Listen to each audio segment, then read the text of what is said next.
Granddad, and I'm going to tell a few stories, for the grandchildren. That is, my grandchildren and great grandchildren.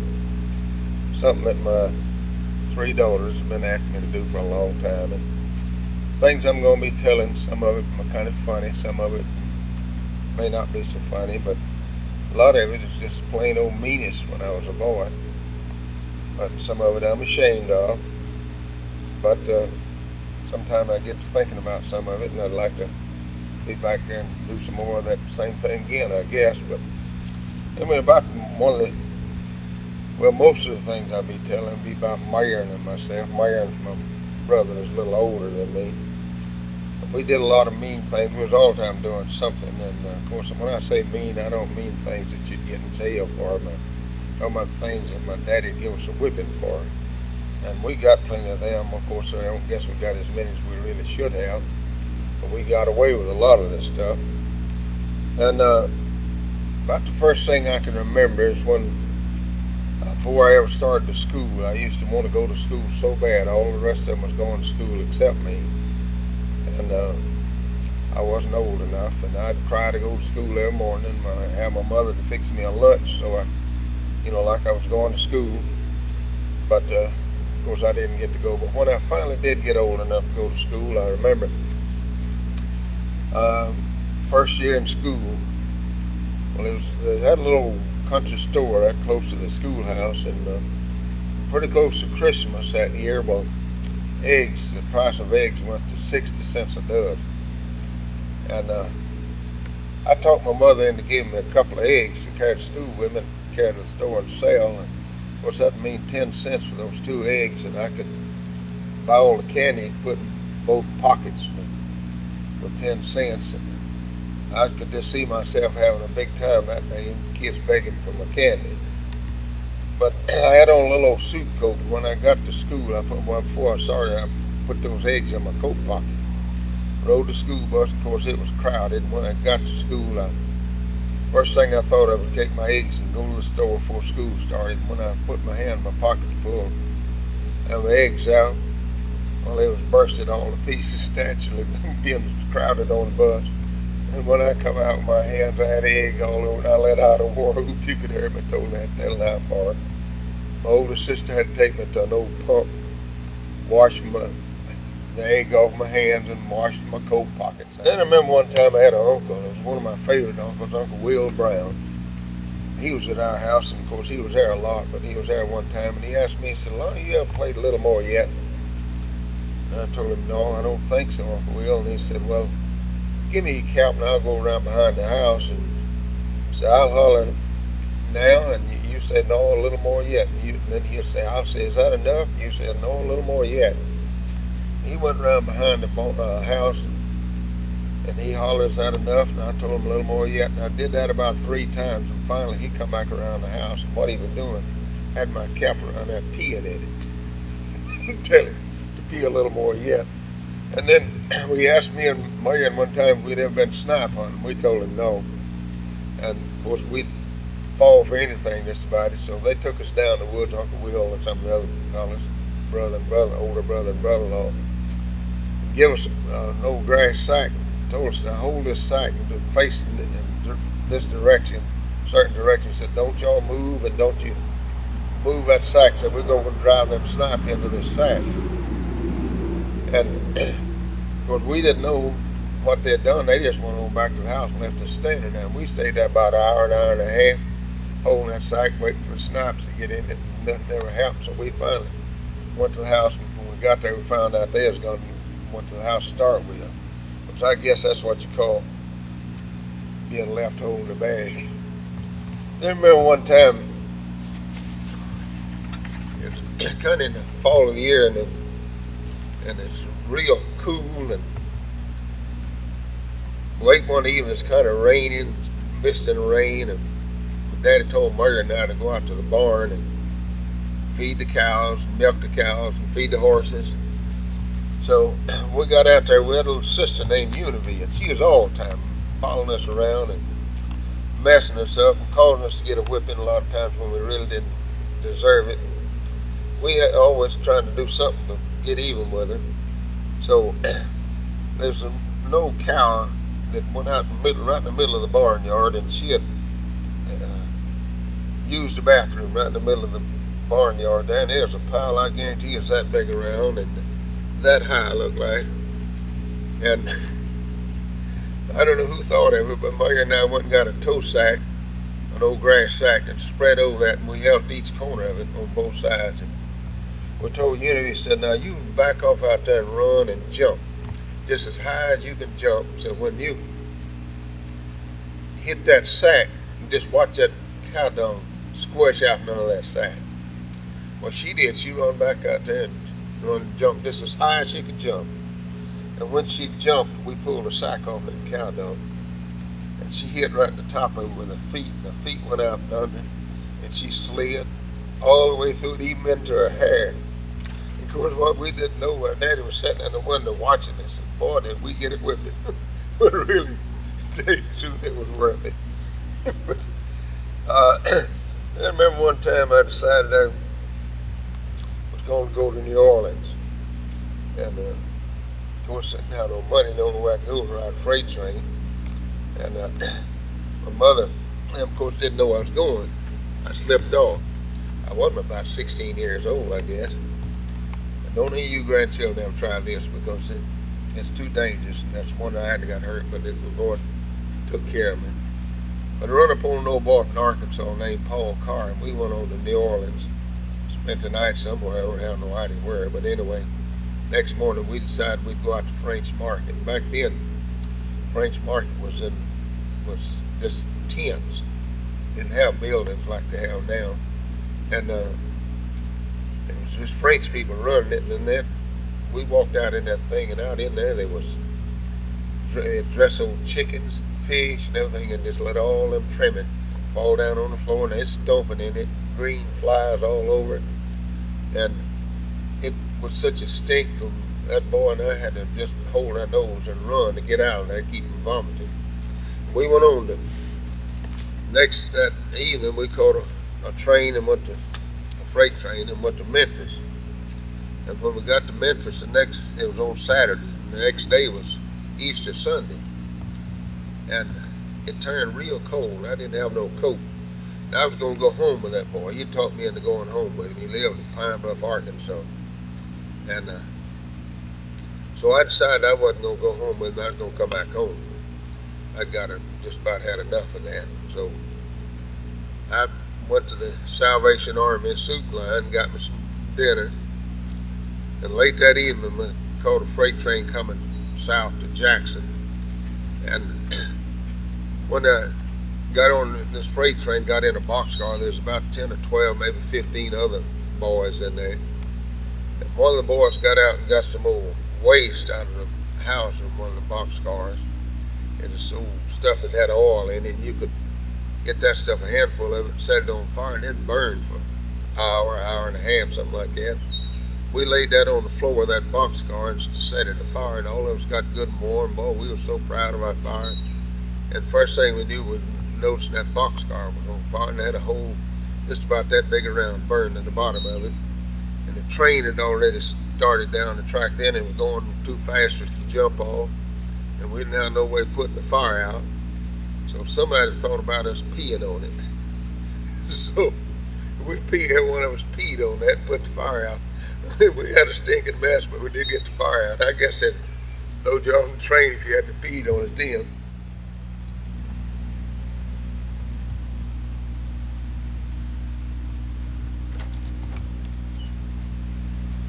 Sure, y'all see this John? This is what you call a modern John.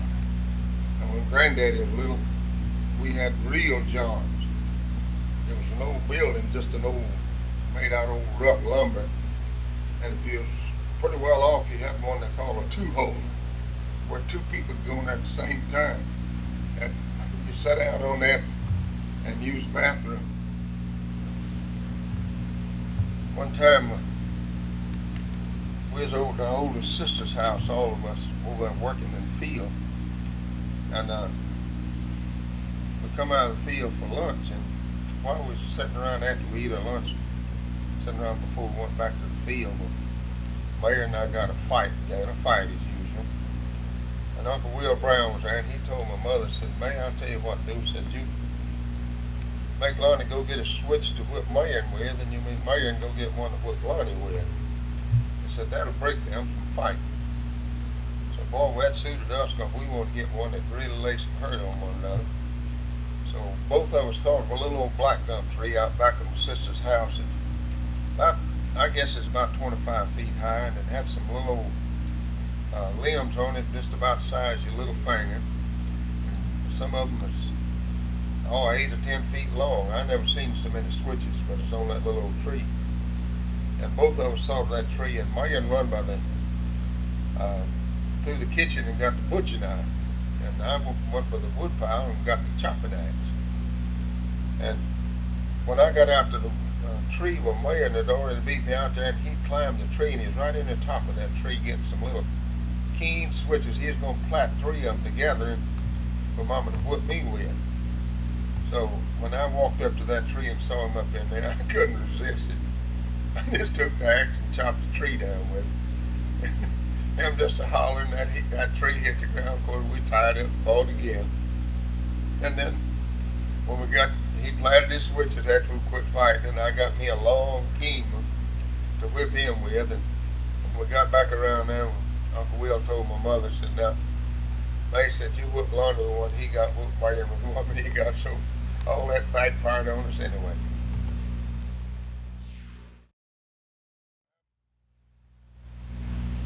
The reason I'm telling you so many of these things is, well, not the reason I'm telling you, but the reason that we did so many things like that, because we didn't have nothing else to do. See, we didn't have televisions like you children have now.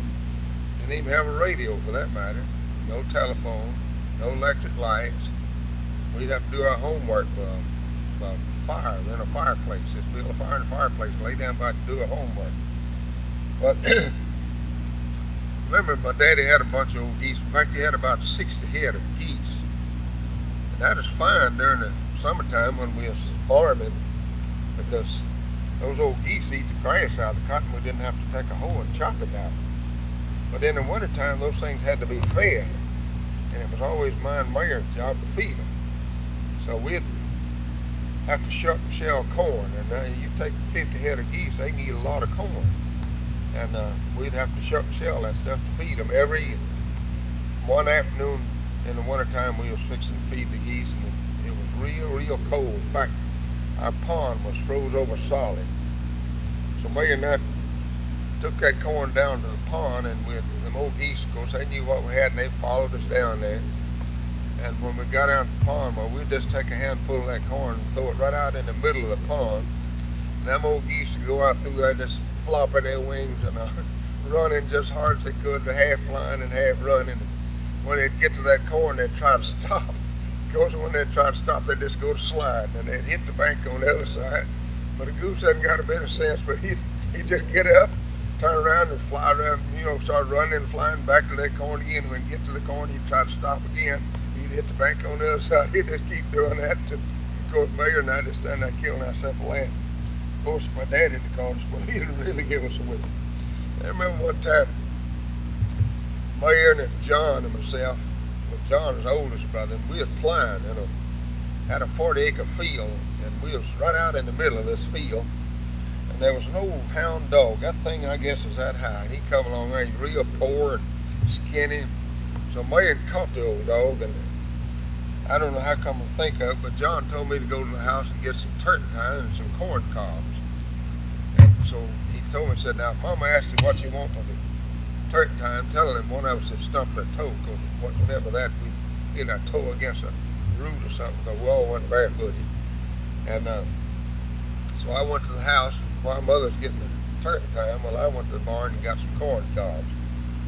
And of course, it's about a half mile from where I had to walk to the house. And when I got back over by there, still standing there holding that old dog, and Mayor caught that old dog with the tail and held him up like that, and took them corn cobs and rubbed his rump till he just got him plumb raw. Then John pulled that bottle of turpentine on him and turned him loose.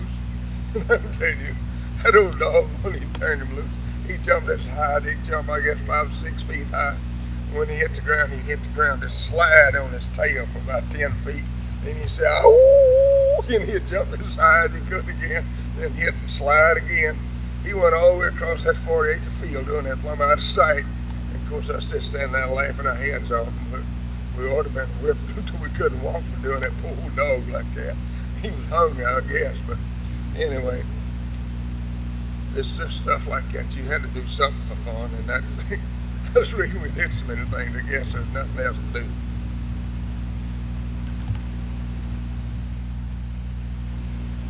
I just wanted to get a picture of this barn. You know, you've heard of that old, maybe you haven't, but there used to be an old saying, this is how Jack built.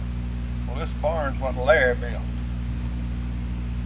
Back several years ago when Larry's just a boy came down here and helped me build a barn, my hand was crippled. I had cut my finger off and I couldn't do much work, couldn't drive a nail, and Lad built this barn for me.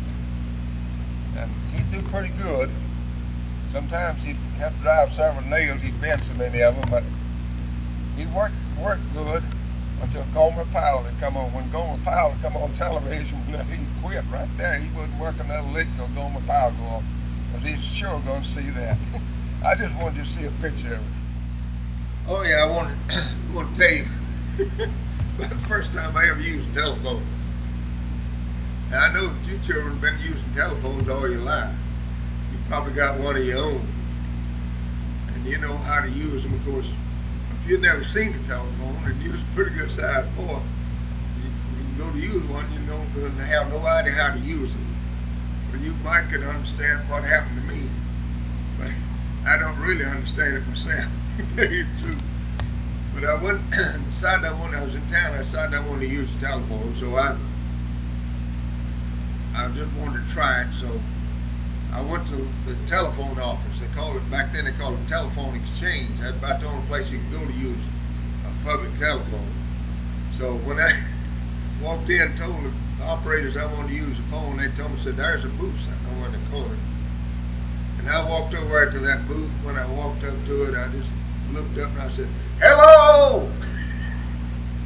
Of course, I hadn't even picked up the telephone. But them operators looked around at me, and I'm sure they laughed their heads off when I left. But they was grinning at one another then. But believe it or not, I got my call through and used the telephone. Let me tell you about grandmother. Well, first time I ever met grandmother, she was just a little old kid.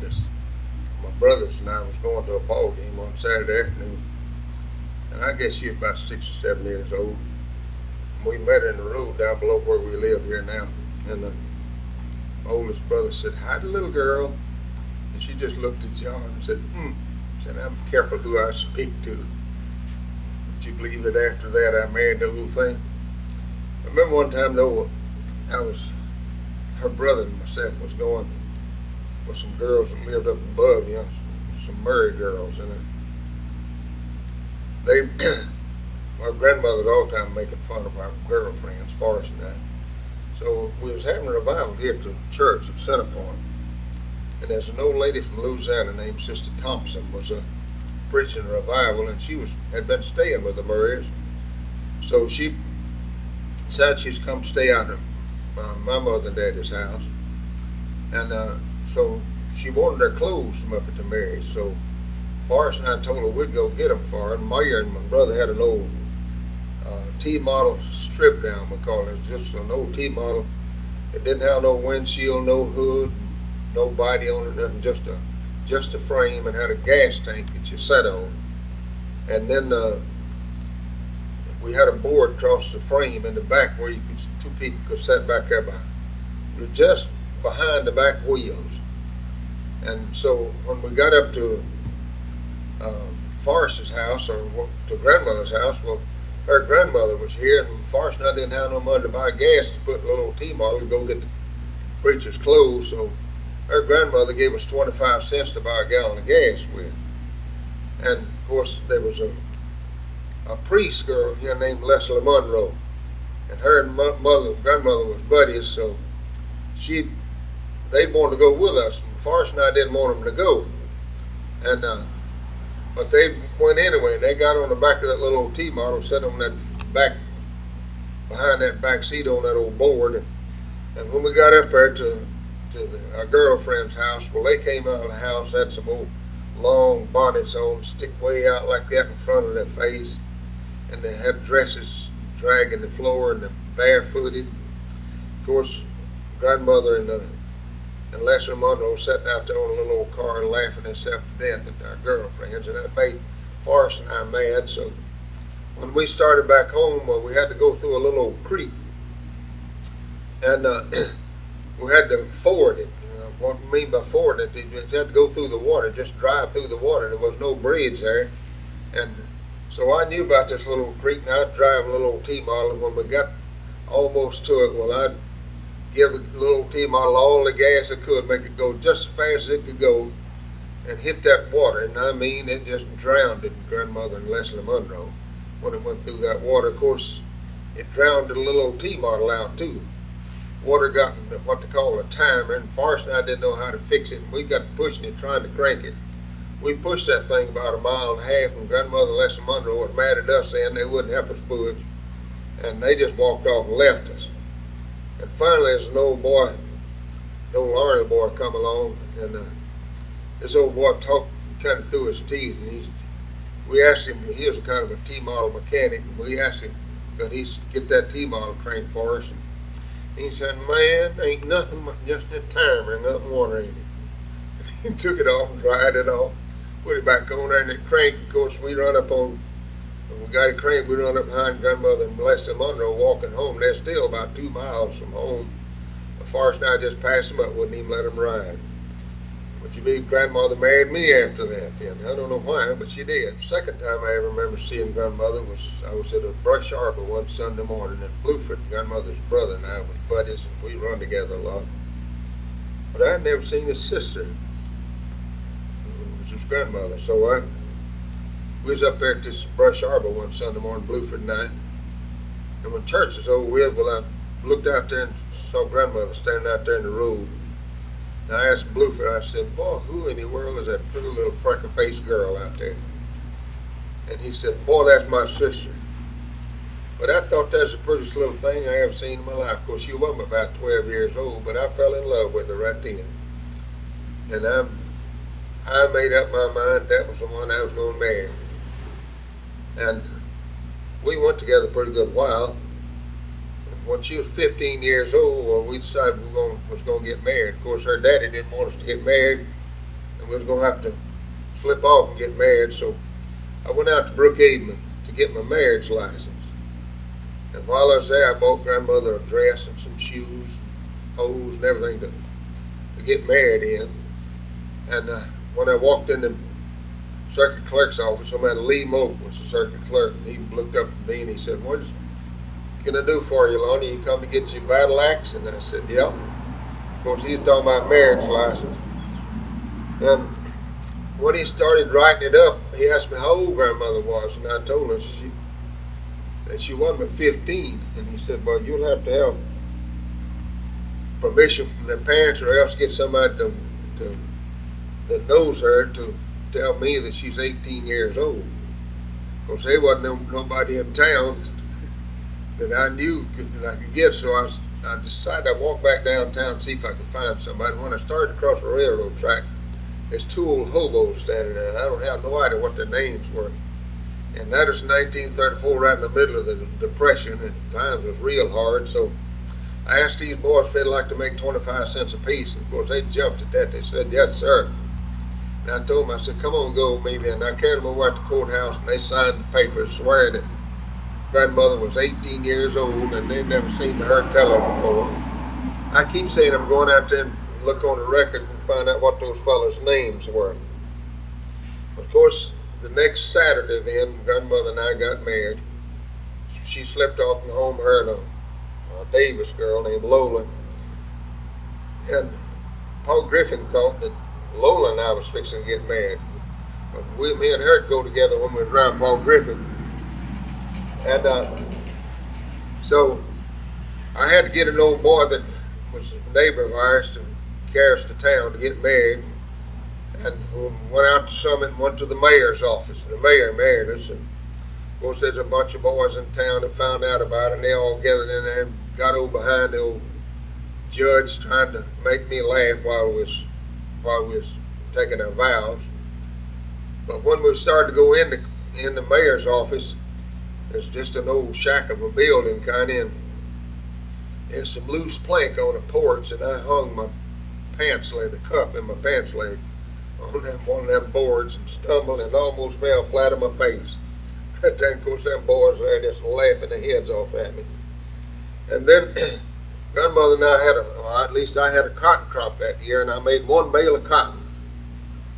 Grandmother and I took it to town and sold it and bought our furniture. We bought us a table, or not a table rather, but we bought a stove and a bed and some groceries. That's about all we bought, because as far as the other stuff, well, you just had to make do. Me and her then went over to Paul Freeman's and we caught him gone, and took some petition out of one of his stables and made us a table to eat off from. And this, when we got it made, because we didn't have nothing to make it out of, but just a crosscut saw and chopping axe and an old ball peen hammer, and some nails we picked up from around the wash pot, old rusty nails. And Grandma declares to this day that when we got it made, that neither had 4 legs, and she said neither one of them wouldn't touch the floor. But we made it, and of course we had a lot of fun. We didn't have, like even then we didn't have no television, radios, and nothing like that. I remember when my daddy bought the first radio that was ever bought in the community there. He went to town and bought it, and they told him they'd come out on Wednesday night and install it. Can you imagine installing a radio? But back then, there's a great big old thing, had a big old battery, and you had to string a wire all out in the yard for an antenna for it to pick up anything. And they'd have to come out there, was going to have to come out there and install it. And Wednesday night, they didn't bring the thing, but Wednesday night, I guess there was 50 people and neighbors around, come to our house and was going to listen to the radio. Of course, that is something new. But Grandmama and I, we had a lot of fun. I know that. But her grandmother come stayed with us one time, and grandmother was all the time doing something. She'd pinch me, hit me, and do something to me. And her grandmother really liked me, and she petted me, and she was all the time telling me, she said, "Knock her down, son. Hit her, son. Knock her down." But of course, I never did hit her. I loved her too much. But I got something I want Grandmama to tell you now. The 2 or 3 things that she did to me. Grandmother, she's always been real sweet. She's a good grandmother. I told Nicky one time I wish I'd had one like her, because I never did have a grandmother like me. I'll tell you about when I was going to school. We was going down here in Independent, and we had to ride old school buses that come around and pick you up. We got out of school one evening. There was no girl down there. She's a great big old thing. She's always running over everybody down there. She's one of my cousins. Yes, one of your cousins. That's really like it was. One evening we all started getting on the school bus, and what was so bad, we always had to take our lunch to school in a big old 8-pound bucket. My oldest brother, Curtis, always taking the bucket. We'd have meat biscuit and potato biscuit and egg biscuit, and sometimes we'd have a little bottle of syrup, and we'd take our finger and poke it down in the biscuit, make a hole for that syrup over in that hole, and we'd eat that like that. So I was the only girl going to school with them 6 boys, and my daddy said he'd buy me a pretty little lunch bucket.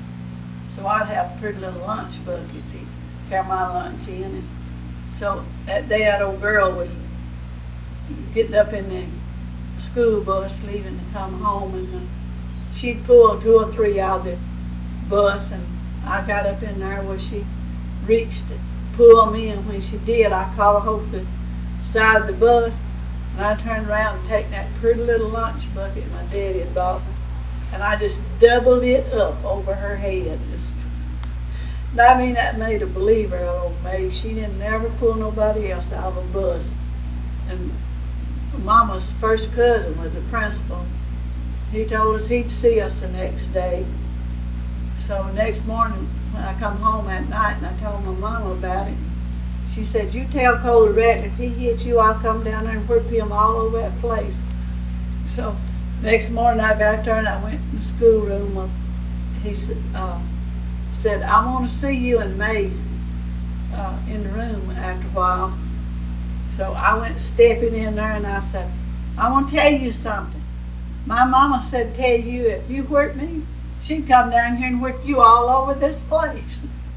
And he just laughed, and I never did get no whipping or nothing about hitting May.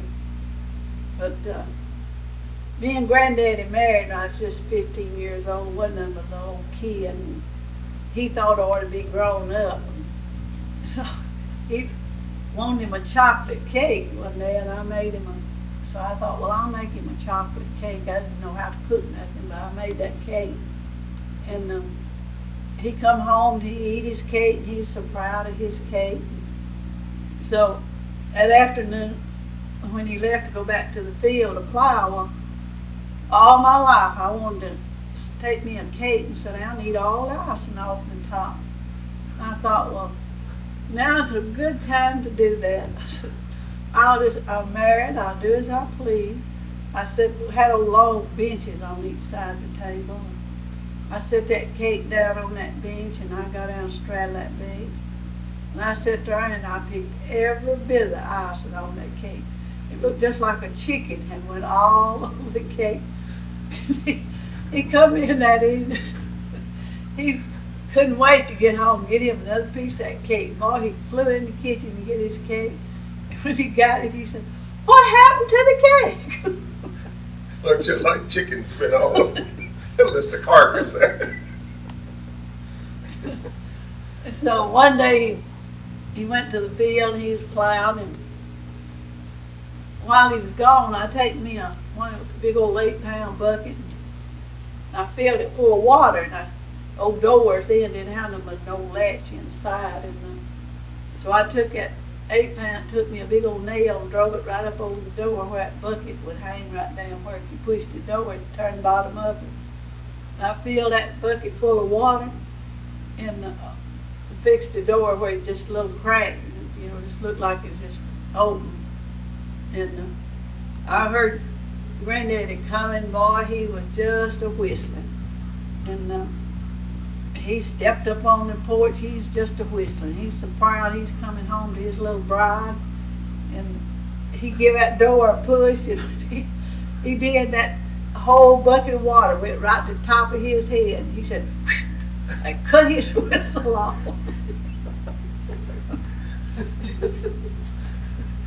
Let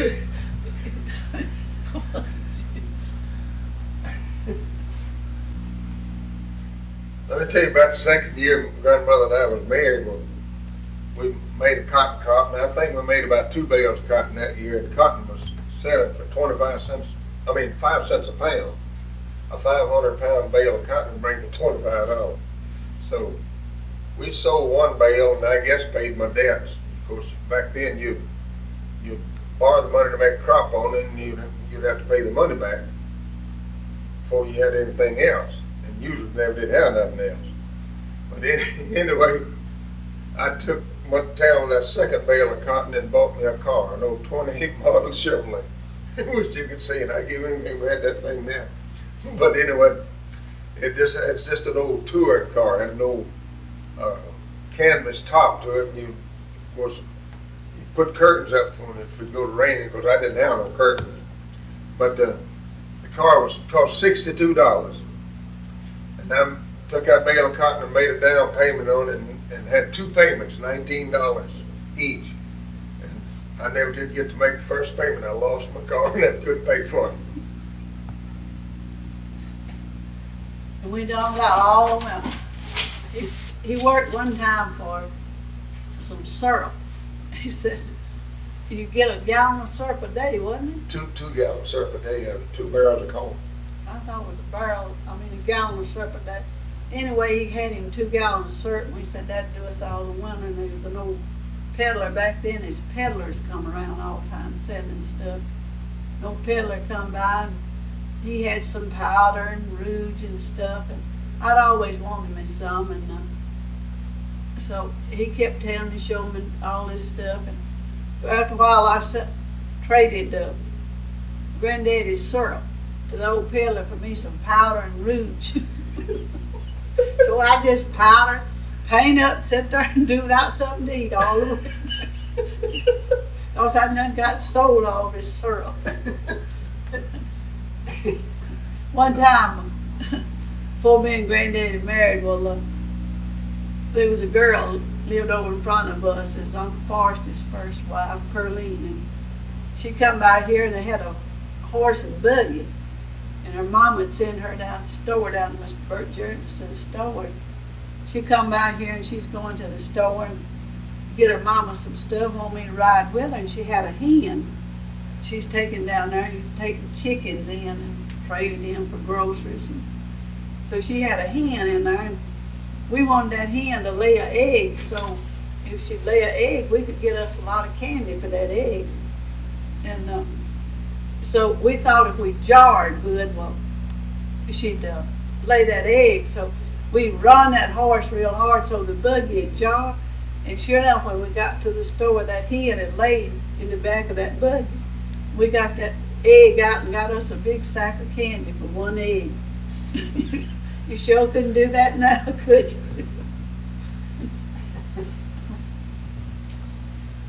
Well, Grandmother and I went through a lot of hard times, but it was all good. We enjoyed ourselves. When Grandmother was 16 years old, Barbara was born. She was born here in the house where we live now. And then 7 years later, Faye was born. Then 2 years after that, Teeny was born. And especially when Bob was little, we farmed when Bob was little. Of course, Faye and Teeny never did live on a farm much. Faye was born on a farm, but we moved away from the farm pretty soon after she was born. But Bob saw some hard times. And I remember the first time Bob ever had a tricycle. She wanted a tricycle, and we lived in an old log house over in front of where we live down where Uncle D.C. lives. And I managed some way to get $2. I don't know where I got it. I have no idea, because $2 was hard to come by then. But I caught a ride to town and bought Barbara a tricycle. And bought the tricycle for $1.98. Of course, she didn't have to pay no tax then. And she was over here at Paul Griffin's, and of course we didn't have no telephone to call her, because when you call people in, you just step out on the porch and holler real loud. So I hollered, and they answered me, and I told them, tell Barbara to come home. I had her something. She come running across the field here in front of the house all the way down there.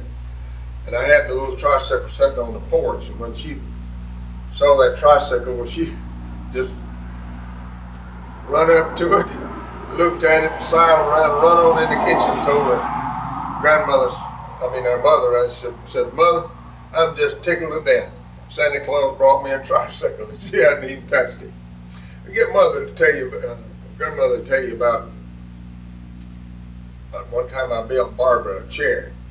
Before I tell you about that, though, let me tell you about a pair of shoes we bought her one time. She hardly ever did get any shoes, because she just didn't have no money to buy them. I remember one time to buy Christmas for her, well, I went and saw 4 cords of wood for a fella. Me and her brother, and we got $4 a piece. Got $8 for sawing and splitting and racking 4 cords of wood. And I took that $4 and went to town and bought Christmas. But anyway, one time we bought Barbara a little pair of white shoes, what do you call them? Little Roman sandals.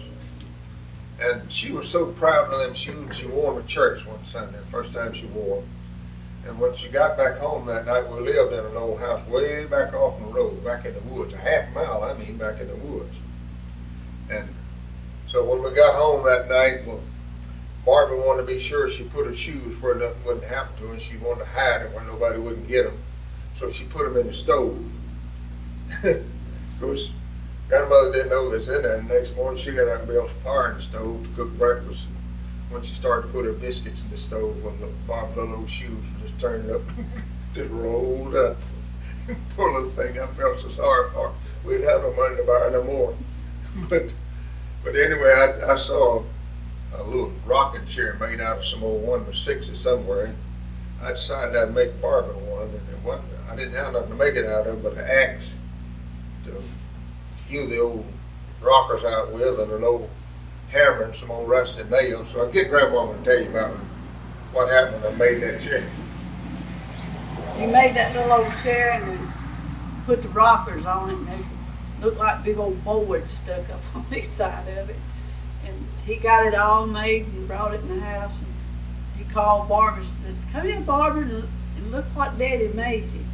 And Barbara come running down there. She wasn't big as nothing. And she come running in there and she looked at it. And she sidled over to where I was, and Granddad said, "Come on, Barbara, and look at you. Look what I made you." Said, "I made you a little rocker. Come here and look at it." And she just kept getting closer to me, and Redford, he just took the little old rocker, pushed it at Barbara, to go push it over to her, and she grabbed me and started screaming just like something got she couldn't stand, and I laughed. I couldn't laugh no more. Granddaddy got so mad because I laughed at his rocker, but if you could see that you laughed. That's the funniest looking thing. Well, I don't know why, but the Lord finally called me to preach. But before he called me to preach, we finally left the farm. We left the farm. My daddy and grandmother's daddy thought we was going to starve to death and left the farm. And the truth was we were starving to death on the farm. But we never did have nothing. We moved to Natchez, and I went to work for Armstrong Tire and Rubber Company. I had a good job. And so we bought us an old car, and I bought Bob a bicycle one time to get her to. She promised me if I'd buy her a bicycle, well, she'd quit sucking her thumb, and that was during World War II. And you couldn't buy a new bicycle then, so I found a little old black boy and had a bicycle he'd sell, and I gave him $20 for it. And we was afraid for Bob to ride it in Natchez, and so we was coming out to Paul Griffin's going to let her ride her bicycle, and had it in the back of the car. And I looked back in the back seat, and there Bob was laying back there sucking her thumb. And I said, "Bob, what are you doing?" She said, "Daddy, I am sucking my thumb." She sucked her thumb till she was 11 years old. But while I was working there in the tire plant, well, the Lord called me to preach. And I wrestled with it for a long time. And I had a job I was on. I'd work a while and a few minutes, and then I'd sit down for about 3 or 4 minutes. I had my little Bible there. I'd get over behind the mill and study my Bible every time I got a chance. Finally, I decided I was working the night shift, 3 to 11. One night I come in from work, and finally decided I'd tell grandmother that the Lord had called me to preach. So it was about 12 or 1 o'clock. I lay there and finally made up my mind to tell her, and I woke her up, shook her and woke her up. Told her, I said, "Mother, wake up, I want to tell you the Lord's called me to preach." And she just said, "Well, preach." I thought she'd get up and we'd talk it over. And she just went on back to sleep. Let me lay there wide awake for the rest of the night, studying about it. But finally, I left my job and moved to Mary Springs and started pastoring the church there. Of course, I was already pastoring Centerpoint. And Bob was, I guess, about 10 years old then. And I don't remember. Maybe she wasn't that old. I don't remember. But anyway, Teeny was little, the baby. And I pastored there for 3 years. moved to Jackson rather, passed it there a couple of years, then on to Adams Harbor. I was Adams Harbor barber, Nick married, and then we moved down to Morgan City, and Faye and Don married when we was there, and moved down back to Mary Springs, and then Tina and Arnell married when we moved back there. So I left me and grandmother by herself again. But let me tell you something that happened to me. This happened in November 1946. Me and grandmother was passing Mary Springs, and we'd been trying to get a parsonage built, and never could get nobody interested in it except Sister Ryder. And one night was living in an old house, just an old shack of a house, and there was an old boy in the community there that was real mean. I mean, he was mean, and he was a huge fella. He was on parole, and he was out of the penitentiary, and so he was drinking. He was pretending he was drunk, but he wasn't drunk. He was just drinking, and he came to our house that night, and he told a fellow up the road there he was going to come down there and kill that old preacher and his family. And he came down there, all right. I heard him out there, and I didn't wake grandmother up. I just went out there to see what's going on. And so he made out like he was drunk, didn't know where he was, and wanted me to carry him home. And I was got in the truck with him, and I'd been driving an old truck every day, just like the one he was in. But I couldn't get the truck cranked. I was just, the Lord wouldn't let me get the thing cranked, I'm sure. But he finally told me to move over and let him crank it. I got out, and when I got out, well, he looked at me and said, "I believe I just killed you here." Of course, what I didn't know, he was figuring on getting me in that truck, carrying me down the road and killing me. He had a big old knife, and had it open in his hand all the time I was in the truck, and I didn't know it. And he swung at my throat when I was standing up there beside the truck, and I dodged. And so I run around the house and went into the back door, the little old house was living in, and woke grandmother up and told her to go and up the road there a little piece and get E.C. Ryder to come down and help me get this fella home because he was drunk. I still thought he was drunk. And so I went back around the house while grandmother was going to get E.C. Well, I went back around the house. The porch, I had the porch light on. I was going to stand in the shadow of the house and watch him. And when I got back around there, well, he was going in the front door with his knife. And when it'd been raining, the ground was slick. I had on some old shoes, and didn't have old work shoes, and didn't have them tied. I just slipped them on my feet. And I picked up an old slab out of a wood pile there, and run back in around the house and slipped down while I was running. And when I got in the house and run in the room, there he was standing over the bed where Bob and Faye and Tina was, and he had that knife in his hand. And he just as I was in the room, he had drawn the knife back, fixing to start stabbing my babies. And when I saw that, well, it just seemed to me like it just something snapped in my head. You've heard tell them saying the light bulbs bursted in the head. It actually felt like something bursted in my head. I just went plumb crazy, and I flew into him with that old slab and hit at him. He threw his arms up, and when he did, well, I dropped the old slab, and he run into me then, trying to stab me with his knife. And I grabbed his arm with both of my hands, just, around his wrist like that. And he got me down in the floor, and for a long time, it seemed like a long time, I guess probably just a minute or two, I lay there flat on my back, him straddling me, trying to stab me in the chest. And he'd get that old knife right down to my chest, and I'd push his hands back like that. And I got cuts all over both hands from that knife, just nicks, not cut bad. And finally, I got him off from me and got up. The old house was built where you could just go all the way around it, the doors, just 4 rooms.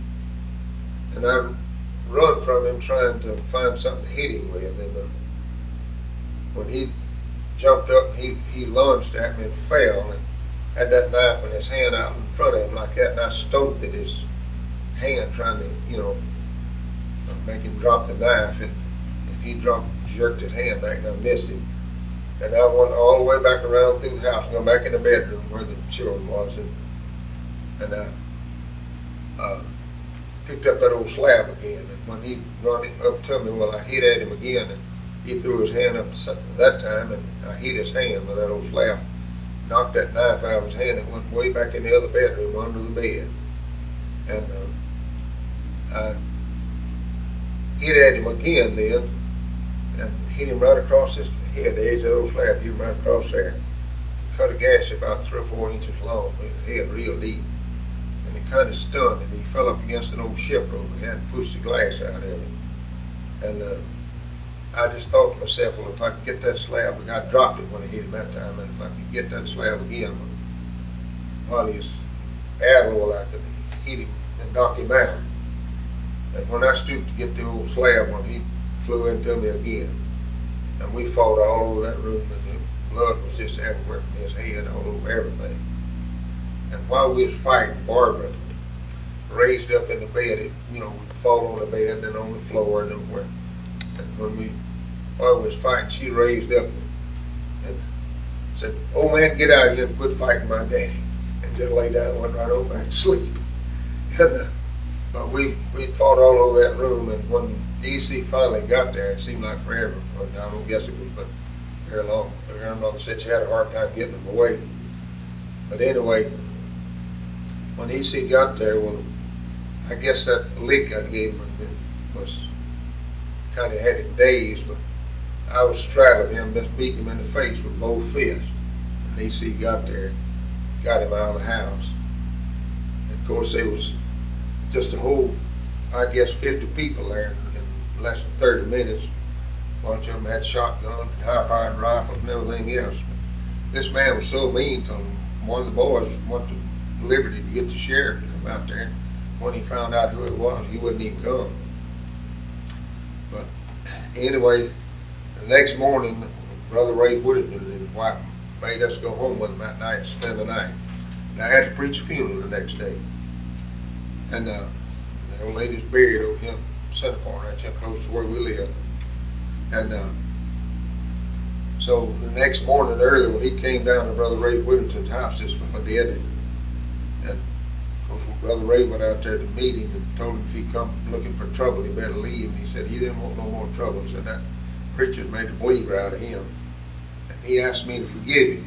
And I told him I would. We got in the car and went back over at our house, me and him. Brother Ray wasn't with us. I got his knife and his old hat and gave it back to him. Finally found the knife. It was on the bed back there.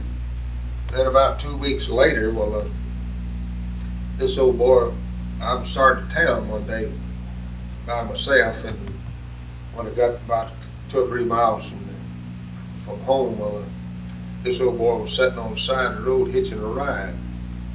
And I stopped and picked him up. And when me and him got to town, the little cafe there, and he told me, said, "Preacher, come on, let me buy you a cup of coffee." And but when we got out of that car, when people started to scatter, I guess they acted like Billy the Kid and Wyatt Earp got to town.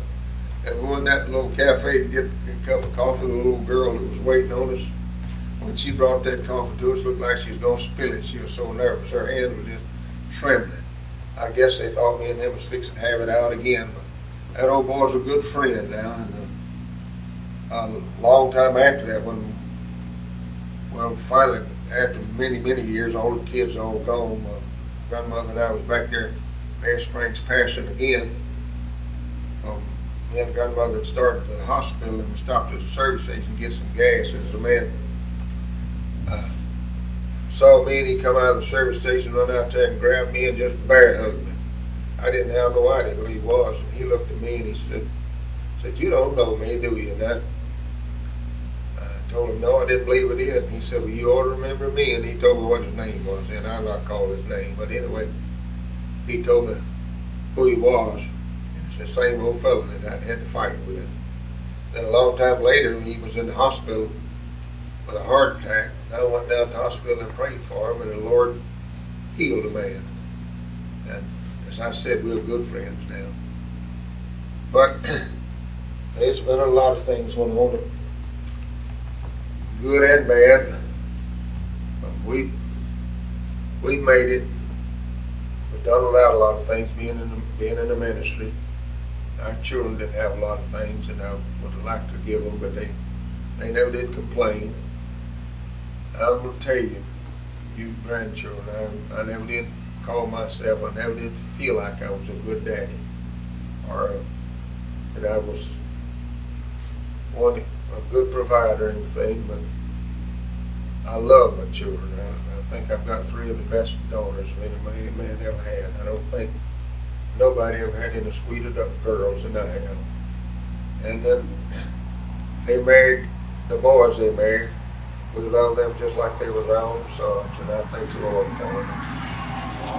Our grandchildren, great-grandchildren, you'll never know how much grandmother and I love you. And I want to tell you, children, don't ever try any of those things that I told you about, because it'll get you in trouble. It got me in trouble. Of course, I never did get in serious trouble about it, but I got a lot of whippings for it. And so don't try any of those things. Just laugh about what happened to Granddad, because he didn't have no better sense to do some of those things. But Grandmother, you got anything else you want to tell me? No, I just love all my grandchildren, all my children, my little girls. They're precious girls. Never did give us any trouble. We love and appreciate them, and one day it'll all be over. We'll look back, enjoy all them hard times.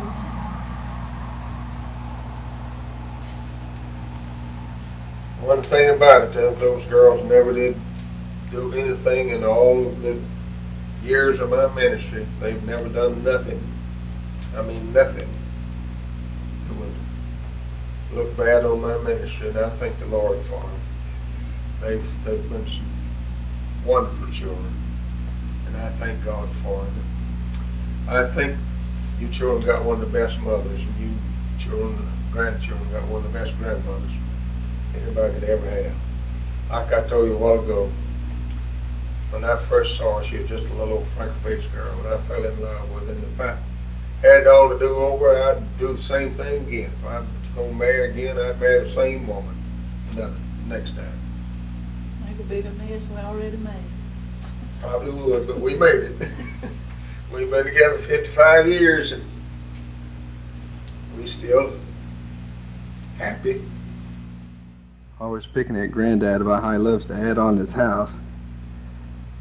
This is just a small little patio here, but it used to be a great big wide carport. And there it is. Except now it's a big bedroom, and this is now the carport. So since he didn't have his great big covered patio area anymore, he decided he'd add a new patio on and put it right there. Well, as you can see now, that's a dining room.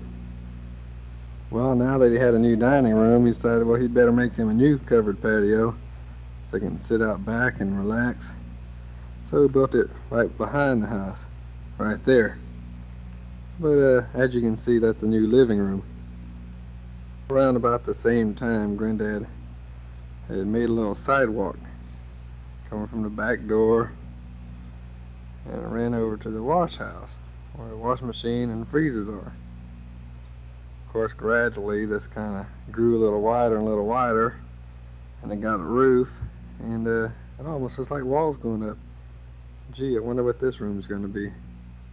I'm always teasing Granddad. I say, Granddad, that barn's not too far away. Is that going to be the master bedroom next year?